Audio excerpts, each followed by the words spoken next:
What do you do when you still can't get your pelvic floor muscles to contract? You've found positions that you think you'd be successful in. You've found positions to shorten your pelvic floor muscles. And you've tried to utilize the pelvic floor accessory muscles, and still your pelvic floor muscles are pooping out way too early. What do you do?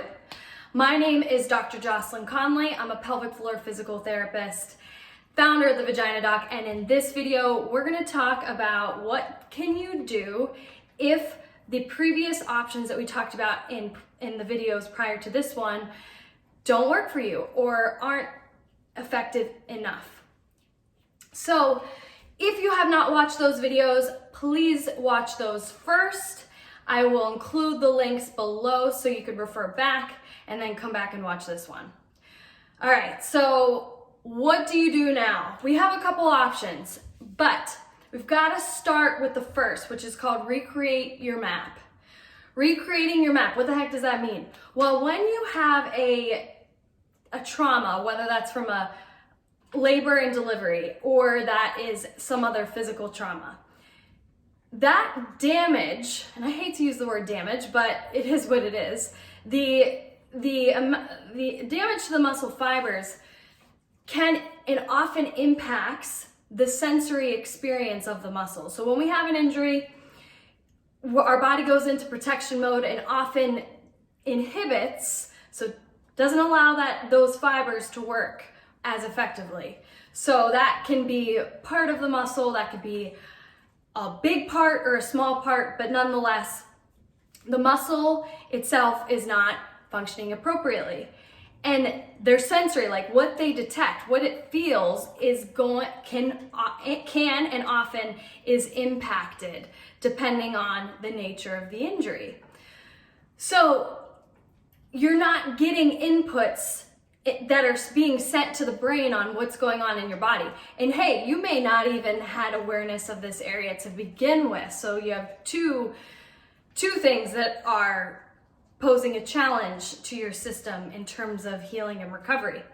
So we have to, just like any other area of the body, we have to purposefully and intentionally recreate your brain map. Your brain map, which is area in the brain that maps out the different areas of our body. We have one of our hand, arm, everywhere.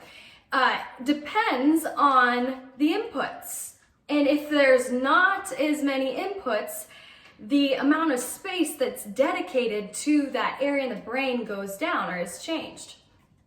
So what can we do to recreate the map? Well, we have to use our 5 senses. Let's just talk about a few of those.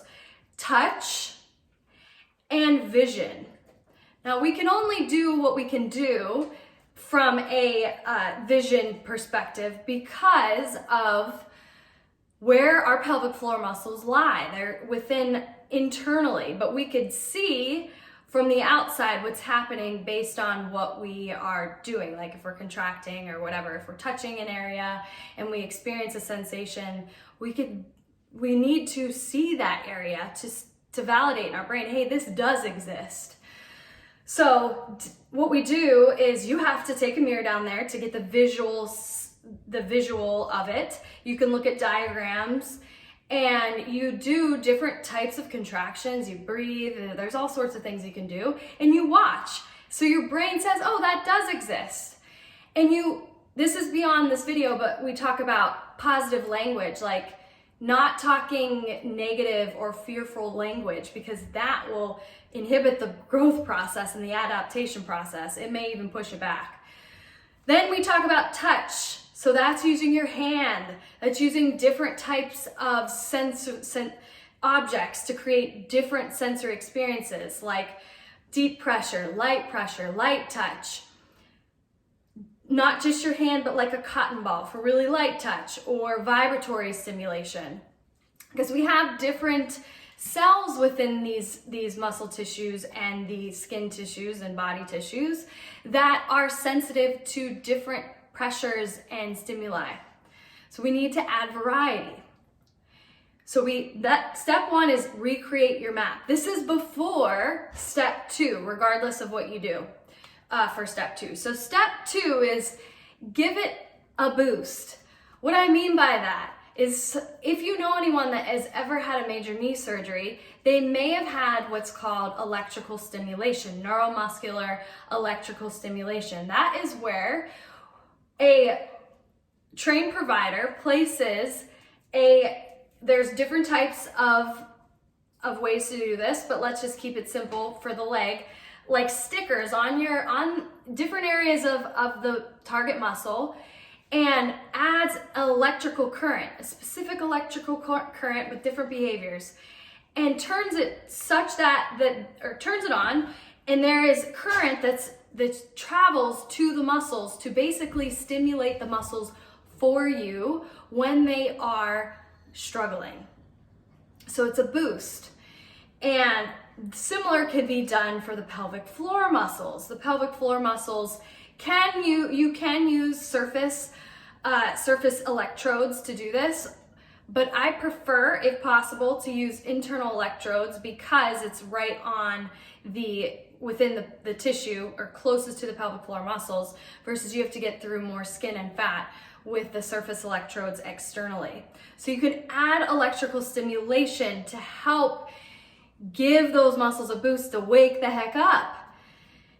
The electrical stimulation can be used in isolation or in combination with something that's called biofeedback. Biofeedback comes in all different types, but basically it's something that tells you whether or not you are doing something correctly or incorrectly through different positive and negative feedback techniques. So you might get a positive sound when you are reaching your goal, or you might get a picture if you have a screen when you're reaching your goal or coming close to your goal. So there's all different types. Now, the electrical stimulation and biofeedback can range from cheap, very simple, to highly sophisticated and expensive.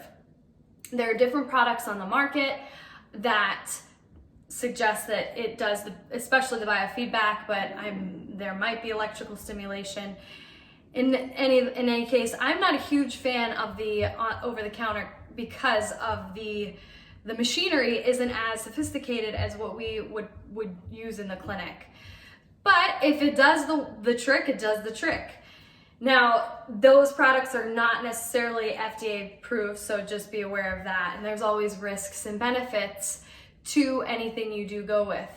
Now, biofeedback, what you did before, like if you were using touch and you put your finger on the muscles, either internally or externally, and you go to contract and you felt that I believe is much more powerful than using an object, because with your finger, you get the sensory experience on your finger and you get it from the muscles themselves, versus if you use an external object, you're just getting it on the muscles versus the finger itself. So pros and cons to both. I still highly recommend all the people that work with me, first, they are comfortable with going through the process of looking, bringing that input into the brain, as well as feeling with different stimuli, including their finger.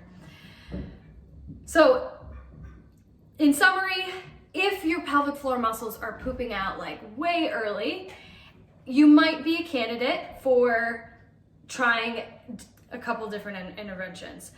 The first one is included, across the board. So I'm going to include it anyway. And it's the first step, and that's recreating your brain map by adding inputs, vision, touch. So powerful, guys.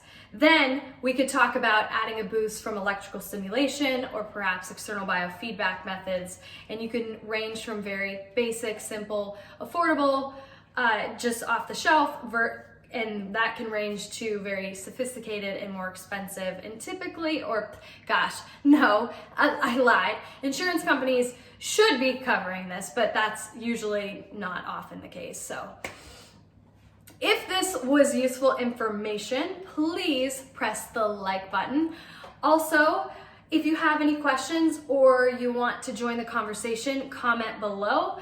And then lastly, if you know anyone that is this information would be valuable to them, please share this.